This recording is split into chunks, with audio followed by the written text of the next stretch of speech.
નમસ્કાર. આજના આપણા આ ગહન અભ્યાસમાં સ્વાગત છે.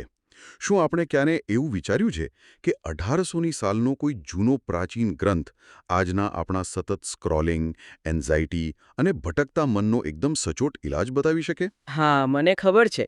પહેલી નજરે તો એમ જ લાગે કે આધુનિક જમાનાના પ્રોબ્લેમ્સ માટે કોઈ પ્રાચીન લખાણ કઈ રીતે કામ લાગે. બરાબર. પણ આજે આપણે એક એવા જ અદ્ભુત લખાણમાં ઊંડા ઉતરવાના છીએ.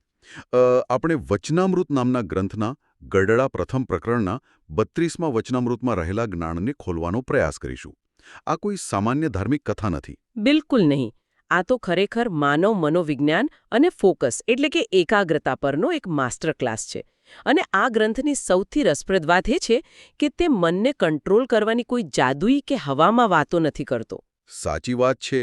તે સીધી માનવ સ્વભાવની વાસ્તવિકતા ઉપર જ પ્રહાર કરે છે. હા, આ લખાણ આપણને એ સમજવામાં મદદ કરે છે કે શા માટે આપણું મન વારંવાર વિચલિત થાય છે અને જ્યારે એવું થાય ત્યારે તેની સાથે લડવાને બદલે તેને કઈ રીતે હેન્ડલ કરવું. અને આ ચર્ચાની શરૂઆત એક ખૂબ જ સુંદર દ્રશ્યથી થાય છે.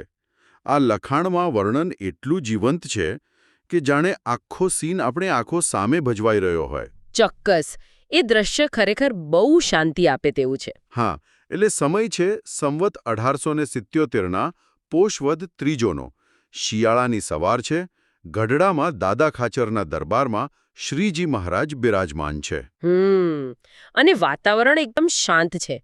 લખાણ મુજબ તેમણે શ્વેત વસ્ત્રો પહેર્યા છે, ધોળો ખેસ, માથે ધોળી પાગ અને ધોળી ચાદર. કપાળમાં કેસરની આડિયા છે. અને ગળામાં શ્વેત પુષ્પોનો હાર છે. પાગમાં પણ શ્વેત પુષ્પોનો તોરો લટકી રહ્યો છે. સામે મુનિઓની સભા બેઠી છે અને ધીમા સ્વરે કીર્તન ગવાઈ રહ્યા છે. જુઓ, આ દ્રશ્યોમાં જે શાંતિ છે ને તે ખરેખર એક બહુ મોટો વિરોધાભાસ ઊભો કરે છે. બહારનું વાતાવરણ એકદમ સ્થિર અને પવિત્ર છે, પણ જે પ્રશ્નની ચર્ચા શરૂ થવાની છે તે આપણા આંતરિક કોલાહલ વિશે છે. હા, મને એ જ વાતનું સૌથી વધુ આશ્ચર્ય થાય છે. આટલા ધીર ગંભીર વાતાવરણમાં એક એવો મુદ્દો ઉપાડવામાં આવે છે જે આજના માહિતીથી ઓવરલોડ થયેલા સમયમાં કદાચ સૌથી વધુ પ્રસ્તુત છે. બરાબર. કારણ કે મહારાજ ચર્ચાની શરૂઆત જ મનના ખોરાક એટલે કે આપણી ઇન્દ્રિયોથી કરે છે. એટલે તેઓ એક બહુ સ્પષ્ટ વાત મૂકે છે કે સંસારી જીવ હોય કે પછી ભગવાનનો ભક્ત હોય, બંને પંચ વિષય એટલે કે 5 ઇન્દ્રિયોના વિષયો વિના રહી શકતા નથી. અને આ બહુ જ ક્રાંતિકારી સ્ટેટમેન્ટ છે. કારણ કે સામાન્ય રીતે આપણને એવું શીખવવામાં આવે છે કે જો તમારે આધ્યાત્મિક કે માનસિક શાંતિ જોઈતી હોય તો તમારે તમારી ઇન્દ્રિયોને બંધ કરી દેવી જોઈએ. હા, આપણે તો એવું જ માનતા હોઈએ છીએ કે દુનિયાથી અલિપ્ત થઈ જવું જોઈએ. પણ અહીં મહારાજ વાસ્તવિકતાનો સ્વીકાર કરે છે. તેઓ ઉદાહરણ આપે છે કે નારદજી અને સનકાદિક જેવા મુક્ત પુરુષો જો વર્ષો સુધી સમાધિમાં રહી શકે છે. અરે હા, એ મહાન ઋષિઓ. બરાબર. તેઓ પણ જ્યારે સમાધિમાંથી બહાર આવે છે ત્યારે તેમને પણ ઇન્દ્રિયોના વિષયો જોઈએ જ છે. ઓહ વાવ! એટલે કે ઇન્દ્રિયોનું હાર્ડવેર સતત ડેટા માંગે છે, રાઈટ? એક્ઝેક્ટલી. જો મહાન ઋષિઓને પણ ઇન્દ્રિયોનો ખોરાક જોઈતો હોય તો એનો અર્થ એ થયો કે મગજને ઇનપુટ તો જોઈએ જ છે. આપણે તેને સાવ શટડાઉન ન કરી શકીએ. પણ તો પછી એક સવાલ થાય. શું? જો બંનેને ઇન્દ્રિયોના વિષયો જોઈતા જ હોય તો પછી એક સામાન્ય અશાંત વ્યક્તિ અને એક શાંત ભક્ત વચ્ચે તફાવત શું રહ્યો? તફાવત એ વાતમાં નથી કે તેઓ ઇન્દ્રિયોનો ઉપયોગ કરે છે કે નહીં. તફાવત એમાં છે કે તેઓ ઇન્દ્રિયોને કેવો ખોરાક આપે છે. અચ્છા, એટલે ક્વોલિટી ઓફ ઇનપુટ? હા, મહારાજ અહીં સમજાવે છે કે સામાન્ય જીવ પોતાની ઇન્દ્રિયોને નકામા અને અશાંતિ ફેલાવનારા વિષયો તરફ દોરે છે, જ્યારે ભક્ત એ જ ઇન્દ્રિયોનો ઉપયોગ જ્ઞાન અને પવિત્રતા ગ્રહણ કરવા માટે કરે છે. હું સમજુ છું તમે ક્યાં જઈ રહ્યા છો. ગ્રંથમાં આ વસ્તુને બહુ જ ડિટેલમાં સમજાવી છે. જેમ કે કાન. એક વ્યક્તિ એ જ કાનથી આખો દિવસ નકામી પંચાત કે નેગેટિવ વાતો સાંભળે છે. બરાબર. જ્યારે ભક્ત એ જ કાનનો ઉપયોગ કોઈ સારા વિચારો કે ભગવાનની કથા સાંભળવા માટે કરે છે.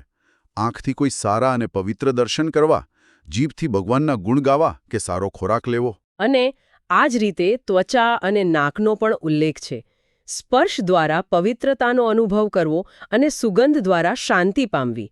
આખી વાતનો અર્થ એ છે કે આ કોઈ ઇન્દ્રિયોનું દમન નથી. તો શું છે? આ રીડાયરેક્શન છે. તમે નદીના પ્રવાહને રોકી ન શકો, પણ તમે પ્રવાહને બીજી દિશામાં વાળી ચોક્કસ શકો છો. મને અહીં એક એનાલોજી યાદ આવે છે જે આપણે આજના સંદર્ભમાં બહુ સારી રીતે સમજી શકીએ. આખી પ્રક્રિયા એક સ્માર્ટફોન જેવી છે. હા, કઈ રીતે? જુઓ, હાર્ડવેર બધા પાસે સરખું જ છે. આહા. આપણી 5 ઇન્દ્રિયો એ ફોનની ઓપરેટિંગ સિસ્ટમ છે એમ સમજી લો. ઓકે. હવે થાય છે એવું કે એક વ્યક્તિએ ફોનમાં આખો દિવસ નકામી રીલ્સ જોયા કરે છે, હેટ કમેન્ટ્સ વાંચે છે અને ડૂમ સ્ક્રોલિંગ કર્યા કરે છે. હા, જે આજકાલ બહુ સામાન્ય છે. પરિણામે તેનું મગજ થાકી જાય છે. પણ બીજી વ્યક્તિ એ જ ફોનનો ઉપયોગ કંઈક નવું શીખવા, કોઈ સારો ગહન અભ્યાસ સાંભળવા કે જ્ઞાન મેળવવા માટે કરે છે. સાચી વાત છે. ફોન એનો એ જ છે, ઇન્દ્રિયો એની એ જ છે, પણ અંદર જે એપ્લિકેશન ચાલી રહી છે તે બદલાઈ ગઈ છે. આ સરખામણી બહુ સચોટ છે. અને આનું મનોવૈજ્ઞાનિક કારણ એ છે કે જ્યારે આપણે નકામી વસ્તુઓ પાછળ ઇન્દ્રિયોને દોડાવીએ છીએ, ત્યારે આપણું મન સસ્તા ડોપામાઇનનું બંધાણી બની જાય છે. હા, અને પછી થોડા સમય પછી આપણને ખાલીપો લાગે છે. બિલકુલ. પણ જ્યારે આપણે ઇન્દ્રિયોને કોઈ ઉચ્ચ હેતુ સાથે જોડીએ છીએ, ત્યારે તે આપણને એક સ્થિરતા આપે છે. પણ એક મિનિટ, હું એ થોડો વિચારતો હતો. જો આપણી ઇન્દ્રિયો સતત એક્ટિવ જ હોય, ભલે પછી તે સારી માહિતી કેમ ન ગ્રહણ કરતી હોય, પણ તે સતત ડેટા તો લઈ જ રહી છે ને? તો પછી મનને આરામ ક્યારે મળે? આ સતત ઇનપુટથી ક્યારેક તો થાક લાગે ને? બિલકુલ લાગે. અને આ જ પ્રશ્નોનો જવાબ આપવા માટે મહારાજ 2 અદ્ભુત દૃષ્ટાંતો આપે છે. માળા અને ખીલાનું ઉદાહરણ. ઓહ હા, મેં વાંચ્યું હતું. આ 2 ઉદાહરણો સમજાવે છે કે શા માટે મનને એક એન્કર એટલે કે આશ્રય સ્થાનની જરૂર હોય છે. હા, પહેલું ઉદાહરણ છે પક્ષી અને માળાનું. ગ્રંથમાં સમજાવ્યું છે કે જેમ એક પક્ષી સવાર પડે એટલે આકાશમાં ઉડી જાય છે, તે આખો દિવસ ચારો કરવા માટે ફરે છે. બરાબર. પણ જ્યારે સાંજ પડે છે ત્યારે તે પોતાના જ માળામાં આવીને વિરામ કરે છે.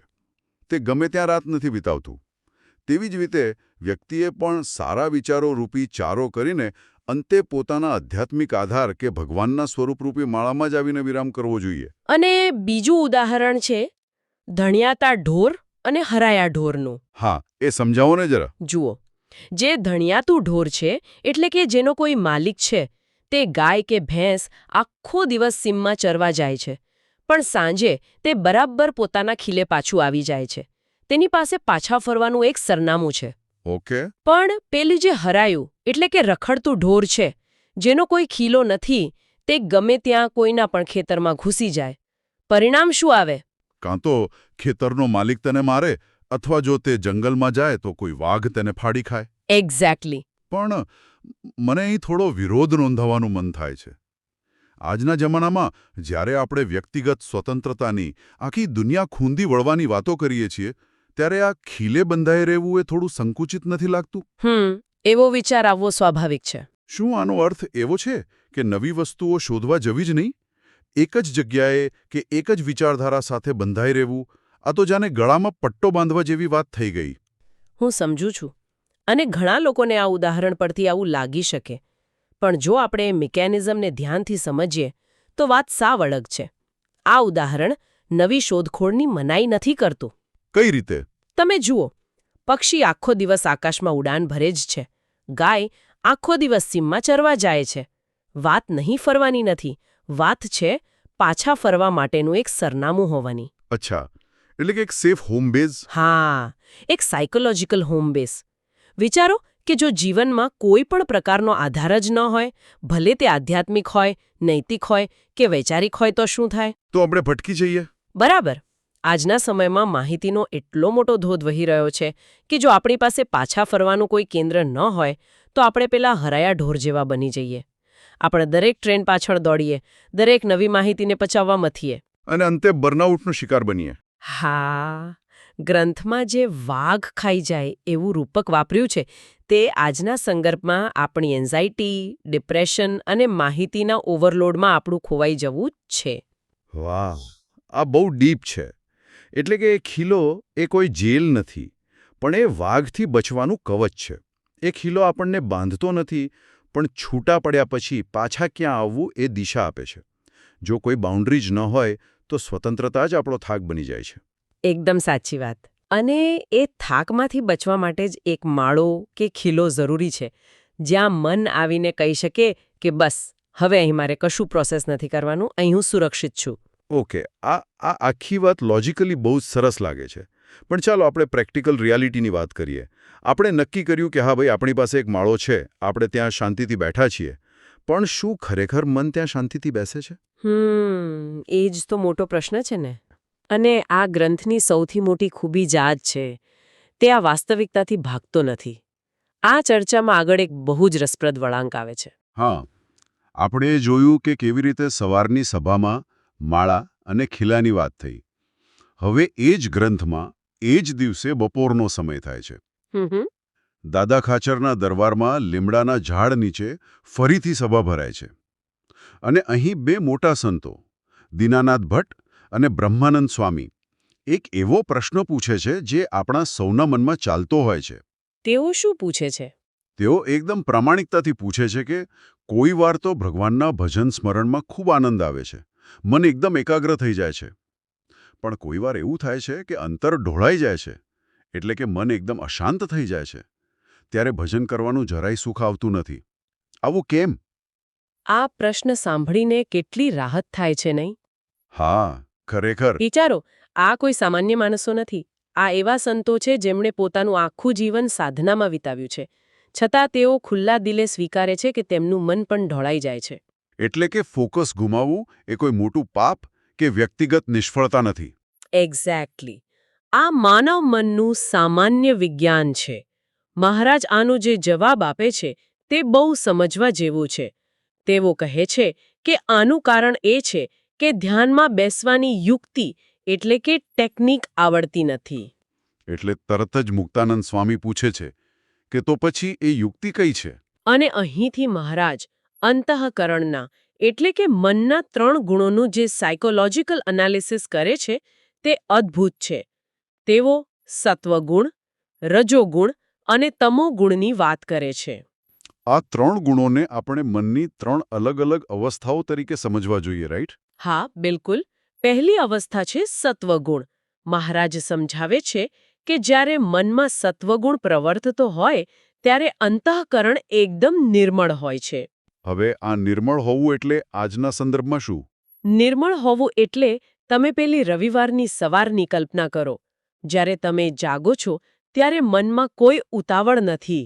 હા, કોઈ અલાર્મ વાગ્યો ન હોય. બરાબર. કોઈ ટુ ડુ લિસ્ટનું ટેન્શન નથી. વિચારો એકદમ સ્પષ્ટ છે અને એક સહજ શાંતિનો અનુભવ થાય છે. આ સત્વગુણ છે. મહારાજ કહે છે કે આ જ એવો સમય છે જ્યારે ધ્યાન કરવું જોઈએ કે કોઈ મહત્વના કામમાં ફોકસ કરવું જોઈએ. પછી આવે છે તમોગુણ. મારા ખ્યાલથી આ એ અવસ્થા છે જ્યારે આપણે સાવ થાકી ગયા હોઈએ છીએ, રાઈટ? હા, તમોગુણમાં અંતઃકરણ સાવ શૂન્ય થઈ જાય છે. મહારાજ કહે છે કે આ સમયે મનમાં જાણે કોઈ વિચાર જ હોતો નથી. આધુનિક ભાષામાં આને આપણે બ્રેન ફોગ કહી શકીએ. ઓહ, એટલે પેલું કે તમે કોઈ કમ્પ્યુટર સ્ક્રીન કે દિવાલ સામે માત્ર તાકી રહ્યા છો, મગજ જડ થઈ ગયું છે. હા, એ જ. અને સૌથી મોટી વાત એ છે કે મહારાજ સ્પષ્ટ કહે છે કે આ શૂન્ય અવસ્થામાં પણ ધ્યાન ન કરવું, કારણ કે એ શૂન્યતા આધ્યાત્મિક નથી, એ જડતા છે. અને હવે આવે છે ત્રીજો અને સૌથી ખતરનાક ગુણ, રજોગુણ.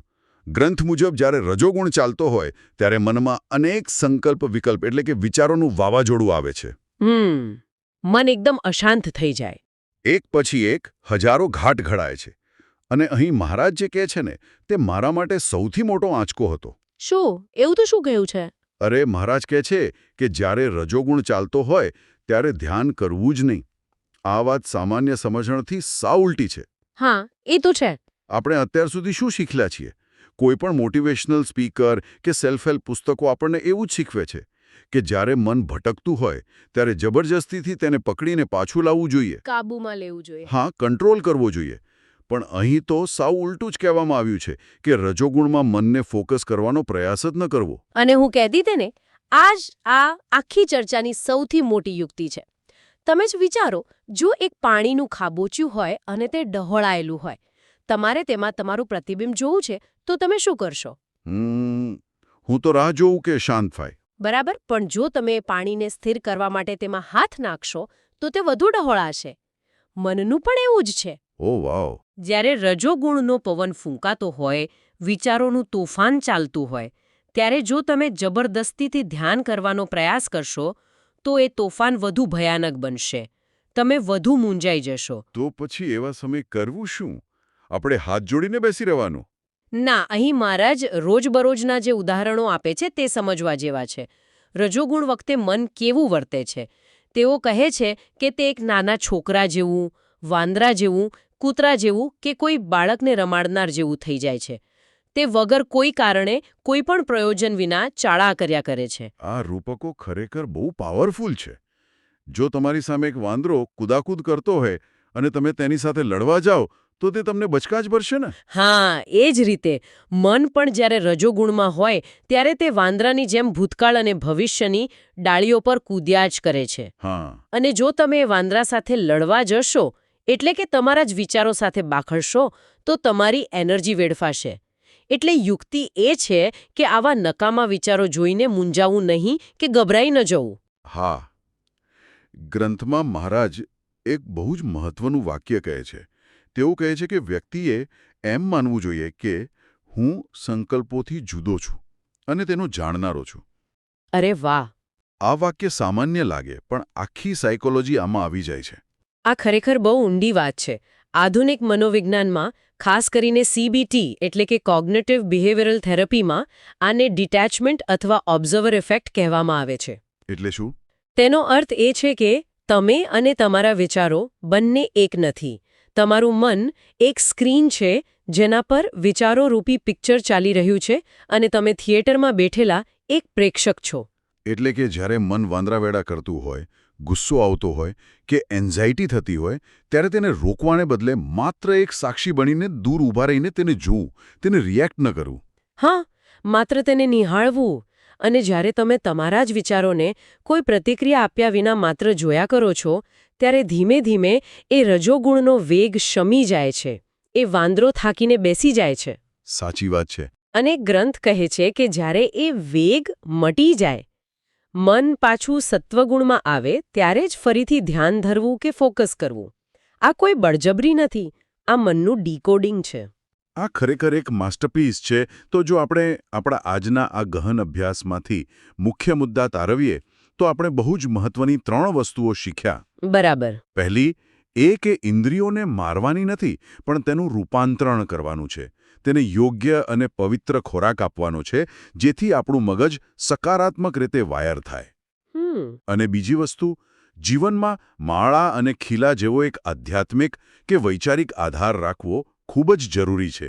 આ આધાર કોઈ જેલ નથી, પણ તે આપણને માહિતીના અને સ્ટ્રેસના જંગલમાં વાઘનો શિકાર થતા બચાવે છે. અને ત્રીજી અને સૌથી મહત્વની વાત, મનના 3 ગુણોને ઓળખવા. જ્યારે મનમાં રજોગુણનું તોફાન ચાલતું હોય ત્યારે તેની સામે લડવાને બદલે માત્ર એક સાક્ષી બનીને અલગ રહેવામાં જ સાચું ડાપણ છે. ચોક્કસ. હું વિચારો નથી, હું તેને જોનારો છું. આ સ્વીકૃતિ જ તમને તમારા મન પર સાચો કાબુ આપે છે. એકદમ સચોટ. આ સાથે જ આપણે આજના આ ગહન અભ્યાસના અંત તરફ આવી ગયા છીએ. પણ જતાં જતાં એક ઊંડો વિચાર છોડતો જાઉં છું, જેના પર ચોક્કસ મનન કરજો. શું છે એ વિચાર? આ ગ્રંથ સ્પષ્ટ કહે છે કે આપણે આપણા વિચારો કે આપણું અશાંત મન નથી. આપણે તેનાથી અલગ એક આત્મા કે ચેતના છીએ, જે માત્ર તેને નિહાળે છે. તો પછી જરા વિચારો, રોજબરોજના જીવનમાં જ્યારે આપણે ખૂબ ગુસ્સામાં હોઈએ, કોઈ આવેશમાં આવીને મોટા નિર્ણયો લઈએ છીએ કે કોઈને કડવા શબ્દો કહી દઈએ છીએ, ત્યારે ખરેખર એ નિર્ણય કોણ લઈ રહ્યું હોય છે? ઓહ, આ બહુ મોટો સવાલ છે. હા, આપણો એ અસલી શાંત આત્મા કે પછી પેલું રખડતું હરાયું ઢોર બની ગયેલું રજોગુણમાં ભટકતું આપણું મન? વિચારો, શું આપણે ખરેખર સ્વતંત્ર છીએ અને આપણા નિર્ણયો જાતે લઈ રહ્યા છીએ કે પછી માત્ર આપણા અશાંત મનના ચાળાના ગુલામ છીએ? ખરેખર આ પ્રશ્ન પોતાની જાતને એક નવા જ દૃષ્ટિકોણથી જોવામાં મદદ કરશે. જરા કલ્પના કરીએ, રાતના 11 વાગ્યા છે, દિવસભરના કામથી મન સાવ થાકી ગયું છે, પણ હા, હાથમાં રહેલા મોબાઈલ સ્ક્રીન પર પેલું શું કહેવાય, કોઈ પણ હેતુ વગર એક પછી એક વસ્તુઓ સતત સ્ક્રોલ થઈ રહી છે. હા, બરાબર, જેને આપણે આજકાલ ડૂમ સ્ક્રોલિંગ કહીએ છીએ. સાચી વાત છે. મન અટકવા માંગે છે, પણ અટકી શકતું નથી. માહિતીનો એક અનંત ધોધ જાણે મગજ પર વરસી રહ્યો છે. હવે મોટાભાગના લોકોને એવું લાગે છે કે આ તો આધુનિક ટેકનોલોજી અને ઇન્ટરનેટના યુગની જ સમસ્યા છે. હા એવું જ લાગે ને સામાન્ય રીતે. પણ જો હું એમ કહું કે આજથી બરાબર 200 વર્ષ પહેલાં જ્યારે વીજળી કે ઇન્ટરનેટનું કોઈ નામો નિશાન ન હતું ત્યારે માનવ મનની આ જ ભટકતી વૃત્તિ અને અશાંતિનો એક એવો સચોટ ઇલાજ આપવામાં આવ્યો હતો જે આજના મોડર્ન સાયકોલોજીને પણ ટક્કર મારે છે. ઓહો, આ તો બહુ મોટો દાવો કહેવાય. બિલકુલ. આજે આપણે આ ગહન ચર્ચામાં જે સ્ત્રોતનો અભ્યાસ કરવાના છીએ તેનું નામ છે sacred anchors, the path of devotion and mental stillness. એટલે કે આપણો મૂળ આધાર છે વચનામૃત ગઢડા પ્રથમ પ્રકરણનું 32મું વચનામૃત. અને આ ઐતિહાસિક સંવાદ જ્યાં રચાયો હતો તે દૃશ્ય પણ એટલું જ અદ્ભુત છે. દાદા ખાચરનો દરબાર છે. સવારનો એકદમ શાંત અને આહ્લાદક પ્રભાતનો સમય છે. સભાની બરાબર વચ્ચે શ્રીજી મહારાજ બિરાજમાન છે. તેમણે શ્વેત વસ્ત્રો ધારણ કર્યા છે અને શ્વેત પુષ્પોનો શણગાર કર્યો છે. વાતાવરણ એટલું સ્થિર છે કે જાણે સમય ત્યાં જ થંભી ગયો હોય એવું લાગે. સાવ સાચી વાત. પણ એ શાંતિની વચ્ચે જે સંવાદ શરૂ થાય છે ને તે મનના કોયડાઓ ઉકેલવાનો એક સાચો માસ્ટર ક્લાસ છે. અને હું એ પણ ઉમેરવા માંગીશ કે આ સ્ત્રોતની સૌથી મોટી તાકાત જ એ છે કે તે માત્ર કોઈ મંદિરમાં બેસીને વાંચવા પૂરતી ધાર્મિક કથા નથી.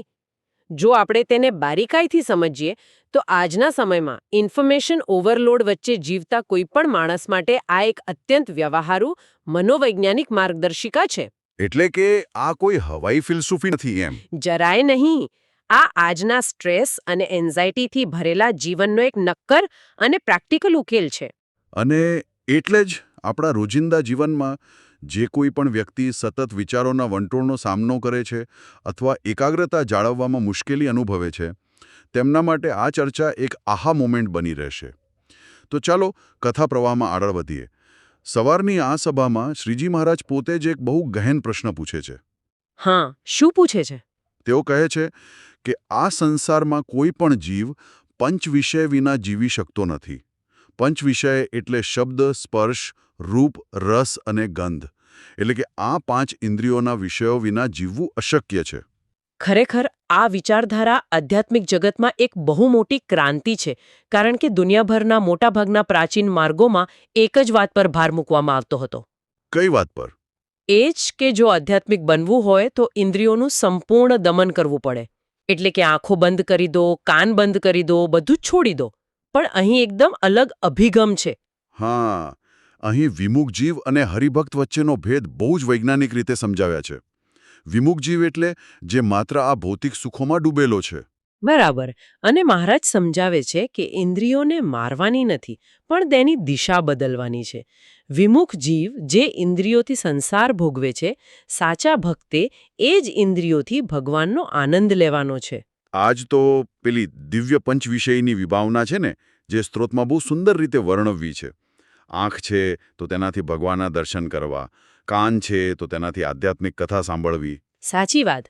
જીભ છે તો ગુણગાન ગાવા અને પ્રસાદ જમવો, નાકથી પુષ્પોની સુગંધ લેવી. મતલબ કે ઇન્દ્રિયો તો એની જ રહે છે, તેનો ઉપયોગ પણ થાય છે, બસ માત્ર તેનો વિષય બદલાઈ ગયો છે.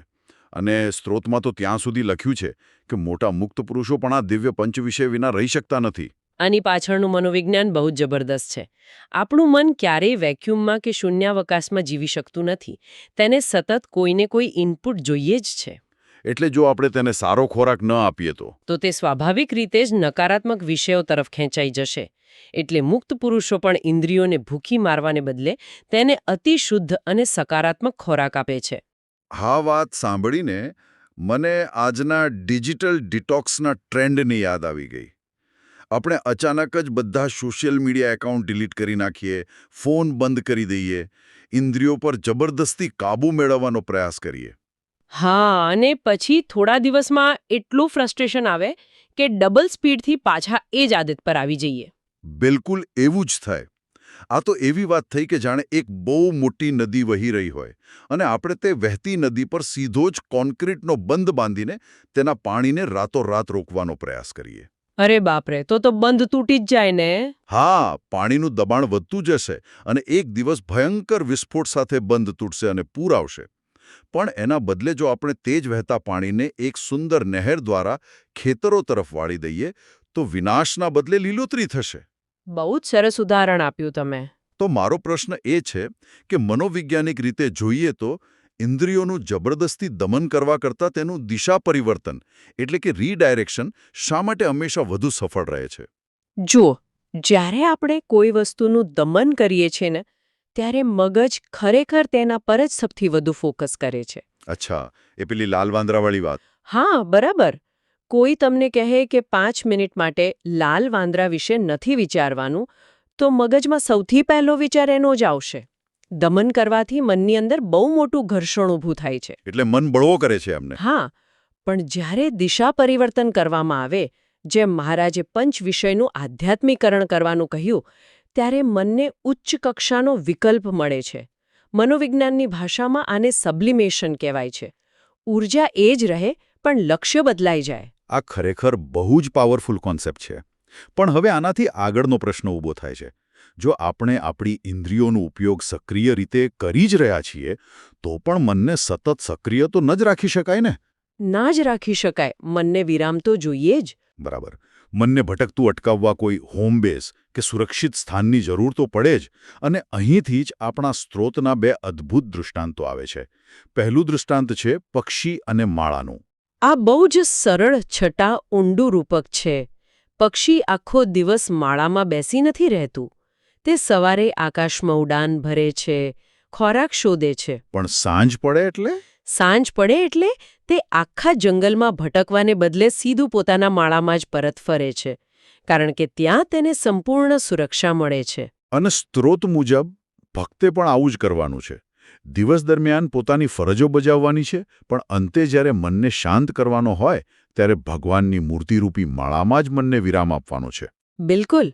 અને આની સાથે જે બીજું દૃષ્ટાંત જોડાયેલું છે, પેલું ધણિયાતું અને હરાયા ઢોરનું, તે તો આજના સમય માટે બહુ જ જરૂરી છે. હા, એ સમજાવો ને જરા. જુઓ, ધણિયાતું ઢોર એટલે એવું પ્રાણી જેનો કોઈ માલિક છે. તે આખો દિવસ સીમમાં ચરવા જાય, પણ સાંજ પડે ભૂલ્યા વગર પોતાના ખીલે પાછું આવે છે. એટલે એ સુરક્ષિત રહે છે. હા, તેને કોઈ હિંસક પ્રાણી ખાઈ જશે કે કોઈ મારી જશે તેવો ભય હોતો નથી. તેનો માલિક તેનું રક્ષણ કરે છે. પણ બીજી બાજુ છે પેલું હરાયું ઢોર. એટલે કે રખડતું પ્રાણી, જેનો કોઈ માલિક નથી. હા, તેની પાસે કોઈ દિશા નથી હોતી. એટલે તે જ્યાં ત્યાં ભટકે છે, પારકા ખેતરોમાં ઘૂસી જાય છે. પરિણામે લોકો તેને મારે છે અથવા જંગલમાં સિંહ વાઘ તેનો શિકાર કરી લે છે. અરે બાપરે! તો આપણા સ્ત્રોતમાં આ રૂપક કેવી રીતે સમજાવ્યું છે? સ્ત્રોત બહુ સ્પષ્ટ કહે છે કે આપણો ખીલો શ્રીહરિની મૂર્તિ છે. આપણે ભગવાનની માલિકીના છીએ. જો આપણે મનને ખીલે નહીં બાંધીએ તો માયારૂપી વાઘ ફાડી ખાશે અને કામ ક્રોધરૂપી લોકો મારશે. આ વાત આજના ડિજિટલ યુગમાં કેટલી પરફેક્ટ બેસે છે નહીં? આપણે અગાઉ ડૂમ સ્ક્રોલિંગની વાત કરી. હેતુ વગર સોશિયલ મીડિયા પર ભટકતા રહેવું એ બીજું કંઈ જ નથી પણ પેલું હરાયું ઢોર જ છે. સાવ સાચી વાત કહી તમે. આપણું મન ઇન્ટરનેટના પારકા ખેતરોમાં ભટકી રહ્યું છે. આપણે નકારાત્મક સમાચારોમાં ચરી રહ્યા છીએ. અને પછી ત્યાંથી શું મળે છે? ઈર્ષા, હતાશા અને ગુસ્સો.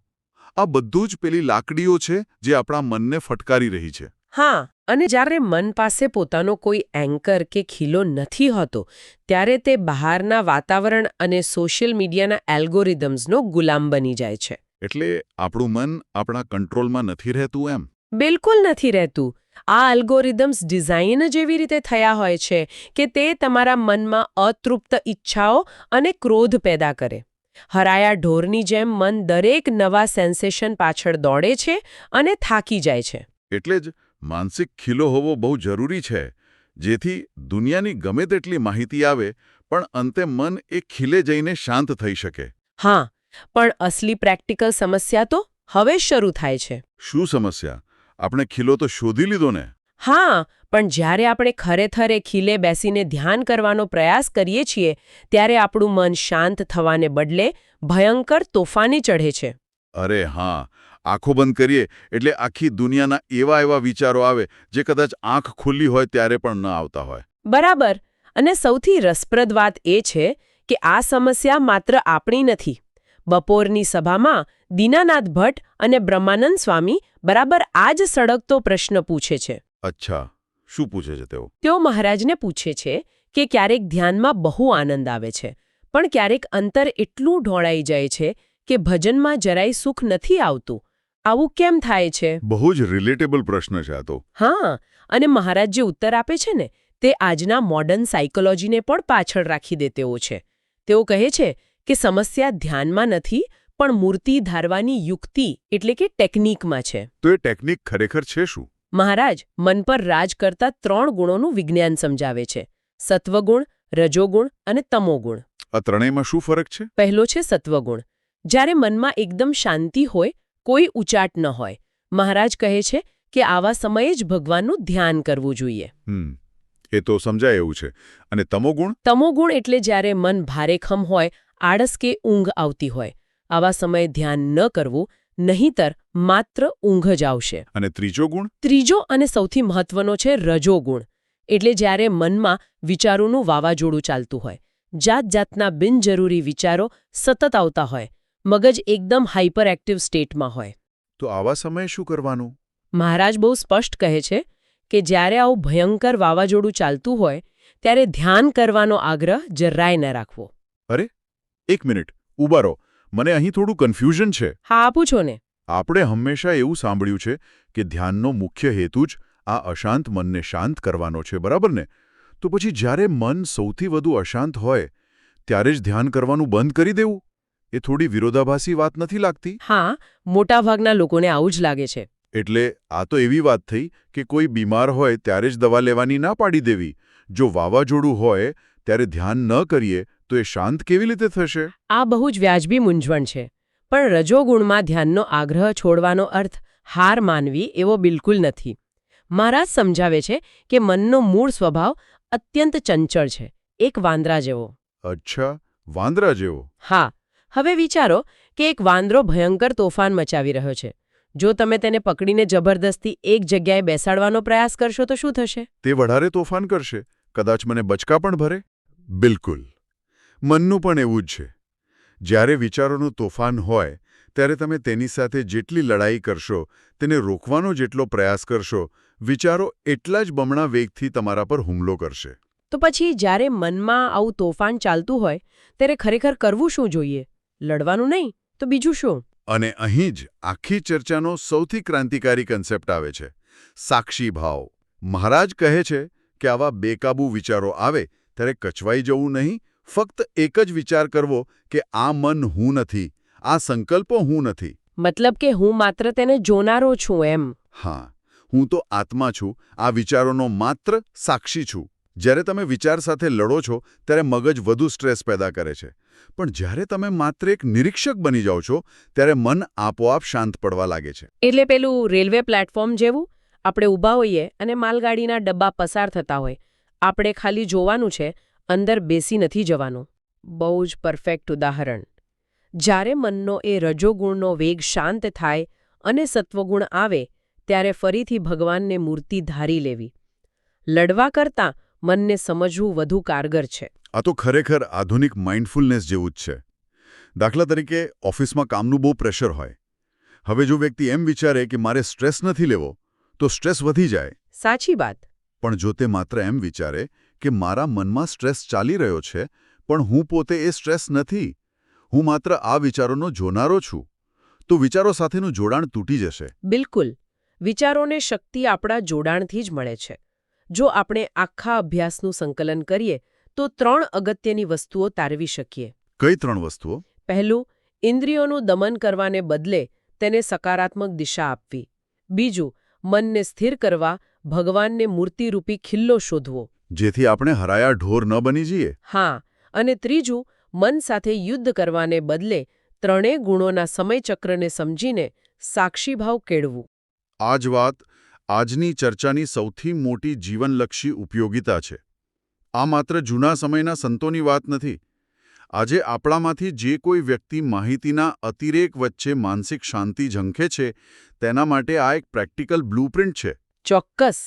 મન તોફાને ચઢે ત્યારે બસ ધીરજ રાખીને સાક્ષીભાવ જાળવવાનો છે. તો આ બધી જ ચર્ચા પરથી મને એક છેલ્લો પણ બહુ જ ઊંડો વિચાર આવે છે, જે હું શ્રોતાઓ માટે અહીં મૂકીને જવા માંગુ છું. હા, ચોક્કસ જણાવો. આપણે સાક્ષીભાવ વિશે વાત કરી. હવે જરા વિચારો કે જો આપણું મન માત્ર એક એવું સાધન છે જે 3 ગુણોના બદલાતા હવામાનમાંથી પસાર થાય છે અને આપણે ખરેખર માત્ર તેના સાક્ષી જ છીએ, તો જે દિવસે આપણે એ વાત પૂરેપૂરી સ્વીકારી લઈશું કે આપણું મન જે કંઈ પણ વિચારે છે તે બધું આપણે સાચું માની લેવાની જરૂર નથી, તે દિવસે આપણી રોજિંદી ચિંતાઓ અને ડરનું શું થશે? વાહ, બહુ જ ગહન વિચાર છે આ. શું આપણી પોતાની જ અંદર ઊભા થતા આ વિચારોની ગુલામીમાંથી બહાર આવવું એ જ ખરા અર્થમાં સૌથી મોટી મુક્તિ નથી? ખરેખર આ વિચારવા જેવી વાત છે. મોટા ભાગે આપણને એવું જ શીખવવામાં આવે છે કે જો તમારે આધ્યાત્મિક શાંતિ જોઈતી હોય તો બધું છોડી દેવું પડે. હા, દુનિયાથી કપાઈ જવું પડે, ઈચ્છાઓને મારી નાખવી પડે, આવું જ સાંભળતા આવ્યા છીએ આપણે. બરાબર. પણ કલ્પના કરો કે શાંતિ મેળવવાનો રસ્તો આંખો બંધ કરીને હિમાલયમાં ભાગી જવામાં નથી, પણ ખરેખર આપણી 5 ઇન્દ્રિયોનો પૂરેપૂરો ઉપયોગ કરવામાં છે. ઓહ, આ તો બિલકુલ ઉલટી જ વાત થઈ ગઈ. છે ને? એટલે જ આજની આ ડીપ ડાઈવમાં આપણે એક બહુ જ ગહન અને ક્રાંતિકારી દસ્તાવેજ પર ચર્ચા કરવાના છીએ. આપણો આજનો સ્રોત છે શ્રીજી મહારાજના સત્સંગ અને સંવાદ, અને વિષય છે પંચ વિષયનું આધ્યાત્મીકરણ, એટલે કે સેન્સીસ, આપણી ઇન્દ્રિયોનું સ્પિરિચ્યુલાઇઝેશન. સાચું કહું તો આ વિષય સીધો આપણી જૂની માન્યતાઓ પર જ પ્રહાર કરે છે. ચોક્કસ, કારણ કે આપણું મિશન આજે એ સમજવાનું છે કે બધું છોડી દેવાને બદલે ઇન્દ્રિયોને નવી દિશા કેવી રીતે આપી શકાય. અને પાછું ધ્યાન કરતી વખતે આપણું મન કેમ એટલું બધું ભટકે છે એની પાછળનું સાચું મનોવિજ્ઞાન શું છે. બરાબર. જુઓ, સદીઓથી ધર્મના નામે મનુષ્યની મૂળભૂત પ્રકૃતિ સાથે લડવાનું જ શીખવવામાં આવ્યું છે. જાણે કે ઇન્દ્રિયો આપણી કોઈ દુશ્મન હોય ને, એવો એક ડર ઊભો કરવામાં આવ્યો છે. એક્ઝેક્ટલી. ડર બહુ મોટો છે. હા, પણ આ જે ચર્ચા છે ને, એ એક અલગ જ માર્ગ બતાવે છે. આ માર્ગ મનુષ્યના અસ્તિત્વનો સ્વીકાર કરે છે. આ કોઈ કાલ્પનિક ફિલોસોફી નથી. પણ માનવ મગજ કેવી રીતે કામ કરે છે તેનું એકદમ સચોટ અને પ્રેક્ટિકલ એનાલિસિસ છે. તો ચાલો આ એનાલિસિસમાં જરા ઊંડા ઉતરીએ. આખી વાત જ્યાંથી શરૂ થાય છે એ દ્રશ્ય બહુ જ રસપ્રદ છે. હા, પેલો સવારનો સમય. હા, સવારનો પ્રભાત સમય છે. દાદા ખાચરના દરબારમાં શ્રીજી મહારાજ બિરાજમાન છે, એકદમ શ્વેત વસ્ત્રો અને શ્વેત પુષ્પોના શણગારમાં. અને ત્યાં એક બહુ જ ગહન મુદ્દો ચર્ચામાં આવે છે. બરાબર. મહારાજ ત્યાં ઉપસ્થિત લોકોને કહે છે કે આ સંસારમાં કોઈ પણ જીવ પંચ વિષય વિના જીવી શકતો નથી. એટલે કે શબ્દ, સ્પર્શ, રૂપ, રસ અને ગંધ. આ 5 વિના જીવન શક્ય જ નથી. જો, આ પહેલું જ વાક્ય કેટલું આઘાતજનક હોઈ શકે છે ઘણા લોકો માટે. મોટાભાગના ઉપદેશો શું કહે છે? કે ઇન્દ્રિયોને જીતો. હા, અથવા વિષયોથી દૂર ભાગો. પણ અહીં મહારાજ સીધો સ્વીકાર કરે છે કે 5 ઇન્દ્રિયો વિના જીવન શક્ય જ નથી. આંખ, કાન, નાક, જીભ અને ચામડી, આ 5 જ તો આપણું દુનિયા સાથેનું કનેક્શન છે. હવે જો કનેક્શન જ કાપી નાખીએ તો જીવનનો અર્થ જ શું રહે? આ વાત એ દર્શાવે છે કે આપણે આપણી બાયોલોજીને, આપણી શારીરિક પ્રકૃતિને નકારી જ ના શકીએ. સાચી વાત છે. પણ મને અહીં એક બહુ મોટો પ્રશ્ન થાય છે. જો ઇન્દ્રિયોના વિષયો ભોગવવાના જ છે, તો પછી એક સામાન્ય સંસારી વ્યક્તિમાં અને આધ્યાત્મિક માર્ગ પર ચાલનાર વ્યક્તિમાં બંનેમાં ફરક શું રહ્યો? બહુ સારો પ્રશ્ન છે. કારણ કે બંને જુએ છે, બંને સાંભળે છે, બંને સ્વાદ લે છે. તો પછી આખી આ આધ્યાત્મિક યાત્રાનો અર્થ જ શું છે? અને આ જ તો સૌથી મહત્વનો તફાવત છે, જેને મનોવિજ્ઞાનની ભાષામાં આપણે દમન એટલે કે સપ્રેશન અને ઉર્ધ્વીકરણ એટલે કે સબ્લિમેશન કહીએ છીએ. અચ્છા, સપ્રેશન અને સબ્લિમેશન. જરા સરળ ભાષામાં સમજાવશો. હા, ચોક્કસ. જુઓ, સામાન્ય રીતે એવું માનવામાં આવે છે કે ઈચ્છાઓને દબાવી દેવી જોઈએ. આ થયું સપ્રેશન. પણ સાયકોલોજી બહુ સ્પષ્ટ કહે છે કે તમે જેટલા જોરથી કોઈ વિચાર કે ઈચ્છાને દબાવશો ને, એ સ્પ્રિંગની જેમ ઉછળીને પાછી આવશે. એક્ઝેક્ટલી એટલા જ જોરથી પાછી આવશે. એટલે અહીં જે રસ્તો બતાવ્યો છે તે દમનનો નથી, પણ ઉર્ધ્વીકરણનો છે. એટલે કે અંદર જે ઊર્જા છે તેને નષ્ટ કરવાને બદલે કોઈ ઉચ્ચ ધ્યેય તરફ વાળી દેવી. ઓહ, એટલે એનર્જીને ડાયવર્ટ કરવાની છે. તો આ ઉર્ધ્વીકરણ ખરેખર વ્યવહારમાં કેવું દેખાય? જુઓ, ચર્ચામાં આનો એક બહુ જ સચોટ ભેદ દર્શાવ્યો છે. એક વિમુખ જીવ એટલે કે જે વ્યક્તિ માત્ર દુનિયાવી બાબતોમાં જ રચોપચો રહે છે તે આ જ 5 ઇન્દ્રિયોથી નાશવંત સંસારનો આનંદ લે છે. બરાબર. જ્યારે એક આધ્યાત્મિક વ્યક્તિ આ જ 5 ઇન્દ્રિયોથી પરમાત્માનો આનંદ લે છે.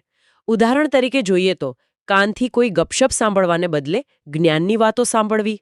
હા, આંખથી કોઈ કરાત દૃશ્ય જોવાને બદલે ભગવાન કે પ્રકૃતિના સૌંદર્યને જોવું. બરાબર. જીભથી માત્ર સ્વાદ માટે ખાવાને બદલે પ્રસાદ કે પવિત્ર અન્ન જમવું. આ પ્રક્રિયાને સમજવી બહુ જરૂરી છે. આપણું હાર્ડવેર એનું એ જ રહે છે, પણ અંદરનું સોફ્ટવેર બદલાઈ જાય છે. અરે વાહ, આ તો પેલા સ્માર્ટફોનવાળા ઉદાહરણ જેવું જ થઈ ગયું. હા, કઈ રીતે? એટલે ધારો કે કોઈ આપણને એમ કે ભાઈ આ સ્માર્ટફોન બહુ ખરાબ છે આને ફેંકી દો, તો એ કોઈ સોલ્યુશન નથી, કારણ કે આજના જમાનામાં ફોન વગર ચાલવાનું નથી. સાચી વાત છે. પણ જો આપણે એ જ સ્માર્ટફોનની ઓપરેટિંગ સિસ્ટમ અપગ્રેડ કરી દઈએ, પેલી ટાઈમ વેસ્ટ કરતી એપ્સ કાઢી નાખીએ અને કંઈક શીખવા મળે એવી એપ્સ નાખી દઈએ, તો એ જ ફોન આપણા વિકાસનું સાધન બની જાય. એક્ઝેક્ટલી. હાર્ડવેર એ જ છે, બસ એપ્સ બદલી નાખી. બહુ જ સચોટ સરખામણી છે આ. ઇન્દ્રિયો ખરેખર એક ટૂલ છે, એક સાધન છે. તેનો ઉપયોગ કેવી રીતે કરવો એ પૂરેપૂરું આપણા હાથમાં છે. આપણે એને દબાવીને અંદરથી ગિલ્ટ કે ગુનેગાર જેવો ભાવ અનુભવવાની કોઈ જરૂર નથી. બરાબર. માત્ર દિશા બદલવાની છે. પણ જુઓ, અહીં એક બીજી બહુ મોટી પ્રેક્ટિકલ સમસ્યા ઊભી થાય છે. કઈ સમસ્યા? આપણે સમજી ગયા કે ઇન્દ્રિયોને સારી દિશામાં વાળવાની છે. બરાબર? પણ આપણે આખો દિવસ જો આ ઇન્દ્રિયો દ્વારા દુનિયા સાથે જોડાતા રહીએ, કામ કરતા રહીએ, સારા કાર્યો પણ કરતા રહીએ, તો પણ છેવટે મનને ક્યાંક તો આરામ જોઈએ ને. હા, ચોક્કસ જોઈએ. આખો દિવસની દોડધામ પછી મનનું કોઈ કાયમી સરનામું ખરું કે નહીં? બહુ સરસ પોઈન્ટ છે.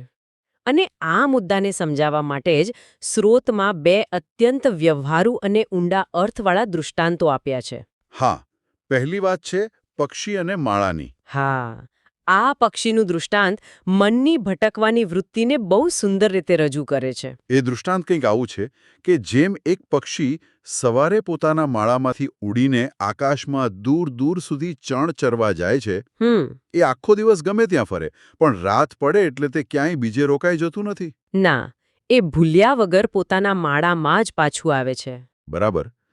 એ જ રીતે કોઈ વ્યક્તિએ દિવસ દરમિયાન પોતાના નોકરી ધંધા માટે કે સેવા માટે આખો દિવસ પ્રવૃત્તિમાં રહેવાનું હોય, છતાં પણ અંતે તો તેણે પોતાના મનને ભગવાનની મૂર્તિ કે કોઈ એક દિવ્ય વિચારરૂપી માળામાં જ વિરામ આપવાનો છે. હા, અને આ દૃષ્ટાંતની પાછળનું મનોવિજ્ઞાન સમજવા જેવું છે.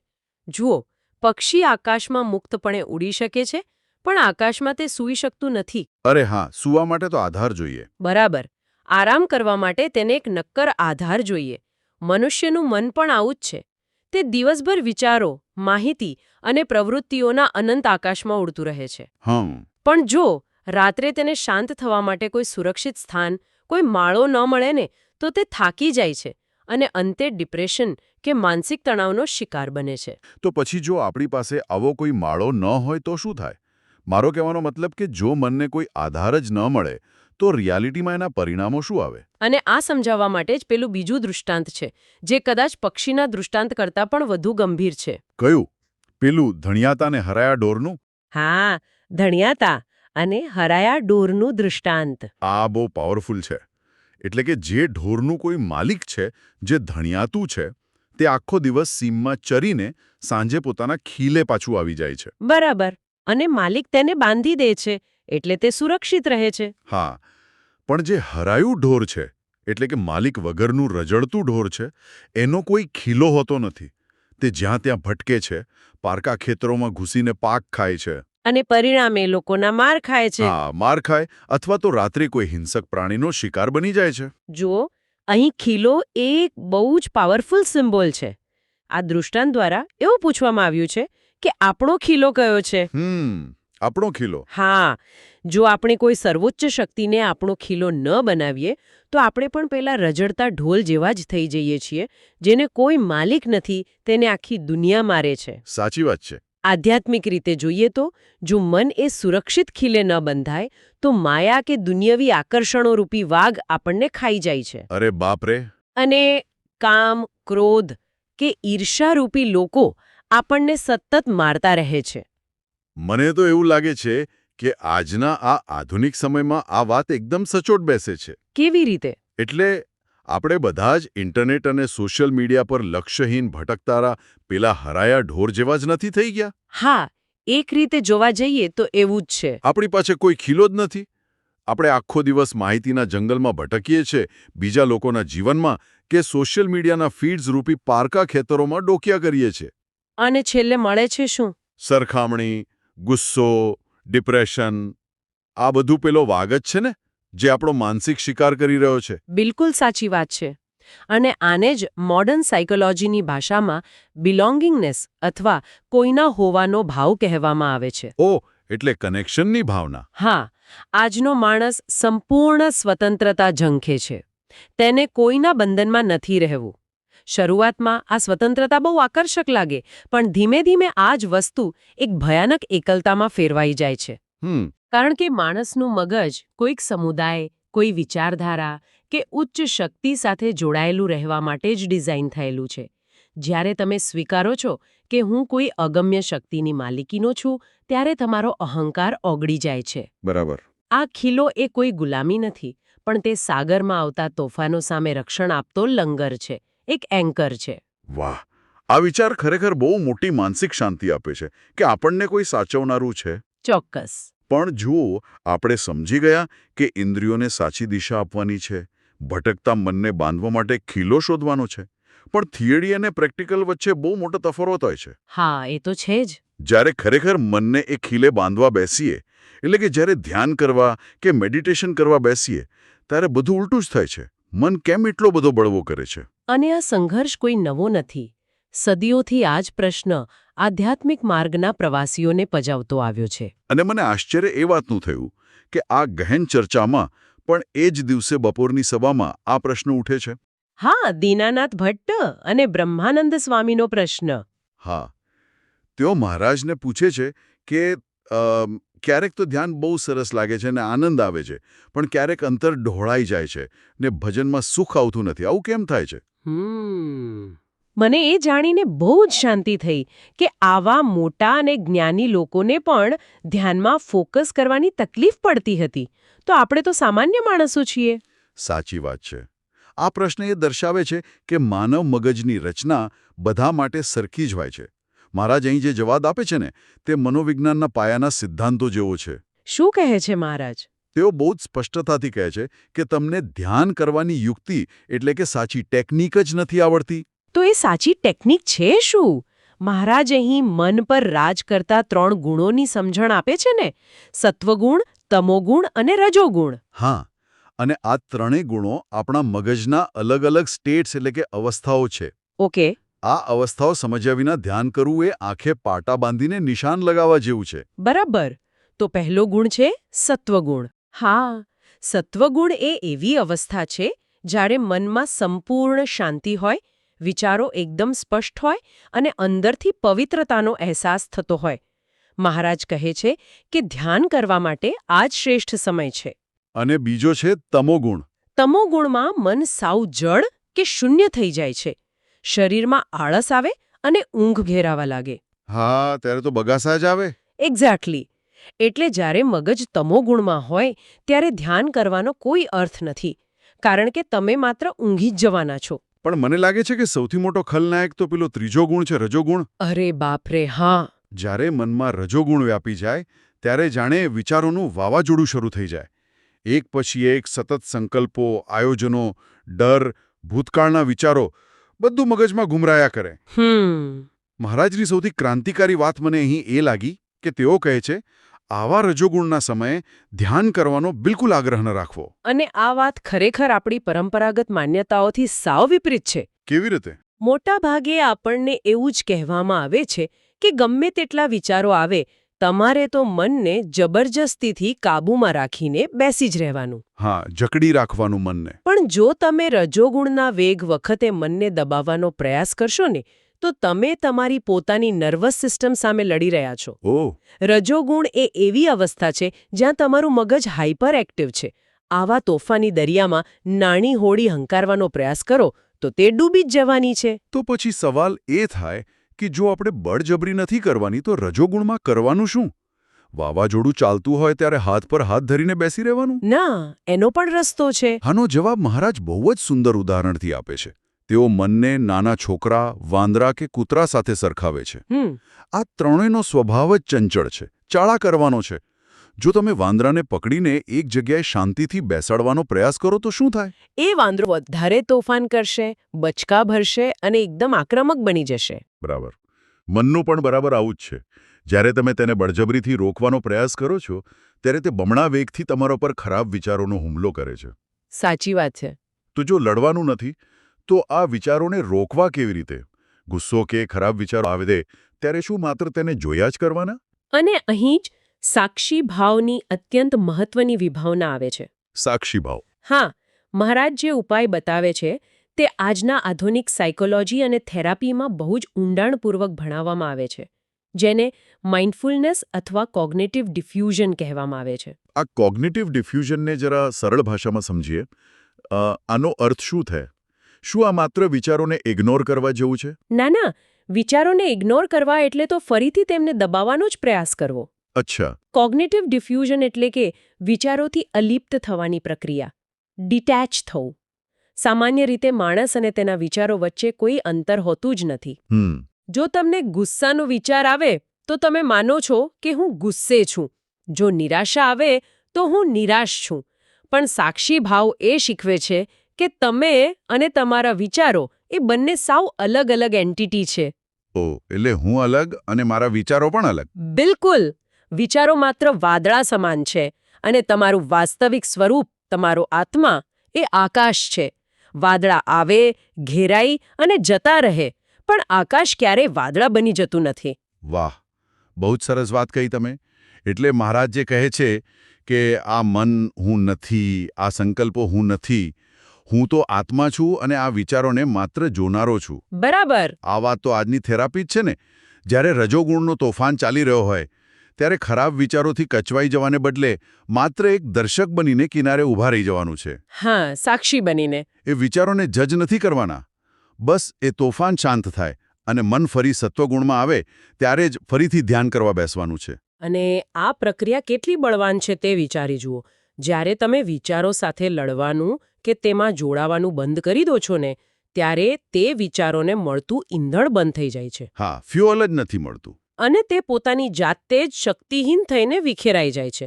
આ મનોવિજ્ઞાનનો એવો સિદ્ધાંત છે જે માત્ર ધ્યાન પૂરતો સીમિત નથી, પણ આખા જીવનને બદલી શકે છે. ચોક્કસ. આ ગહન ચર્ચામાંથી આપણે ખરેખર બહુ મોટી વસ્તુઓ શીખ્યા છીએ આજે. બિલકુલ. પહેલું એ કે ઇન્દ્રિયો એ કોઈ શ્રાપ નથી. તેમને બળજબરીથી મારવાની કે દબાવવાની જરૂર નથી. હા, આપણે માત્ર તેમની દિશા બદલીને તેને ઉચ્ચ અને દિવ્ય બાબતો સાથે જોડીને ઊર્ધ્વીકરણ કરવાનું છે. બીજું, આપણે એ સમજ્યા કે દિવસભરના ભ્રમણ પછી મનને સુરક્ષિત રાખવા માટે એક ખીલો, એક આધ્યાત્મિક આધાર બહુ જરૂરી છે. જેના વિના આપણે ભટકતા અને દુઃખી થતા રહીશું, પેલા હરાયા ઢોરની જેમ. સાચી વાત. અને સૌથી મોટો પાઠ એ કે જ્યારે મનમાં વિચારોનું વાવાઝોડું આવે ત્યારે તેની સામે બાથ પીડવાને બદલે એક સાક્ષી બની જવાનું છે. આ જ્ઞાન આજના આ માહિતીના અતિરેકના યુગમાં આપણા માનસિક સ્વાસ્થ્યને જાળવવા માટે એક સંજીવની સમાન છે. એકદમ સાચી વાત કહી. તો હવે આ ચર્ચાના અંતે હું તમારી સમક્ષ એક વિચાર મૂકવા માંગુ છું. ચોક્કસ, જણાવો. આપણે સાક્ષીભાવની વાત કરીને જે આપણે સમજીએ છીએ કે આ મન હું નથી, આ વિચારો હું નથી. હા. જરા વિચારો, જો આપણે આ સાક્ષીભાવને માત્ર મેડિટેશનના સમય પૂરતો જ મર્યાદિત ન રાખતા આપણા રોજિંદા જીવનના સંઘર્ષોમાં લાગુ કરીએ તો શું થાય? ઓહ, આ તો બહુ મોટો વિચાર છે. ધારો કે ઓફિસમાં કે ઘરમાં કોઈ તમારા પર ભયંકર ગુસ્સો કરે છે અથવા કોઈ એવી પરિસ્થિતિ ઊભી થાય છે જે તમને ઉશ્કેરે છે. સામાન્ય સંજોગોમાં આપણે શું કરીએ? તરત જ વળતો પ્રહાર કરીએ છીએ. હા, કારણ કે આપણે એ ગુસ્સા સાથે એકરૂપ થઈ જઈએ છીએ. એક્ઝેક્ટલી.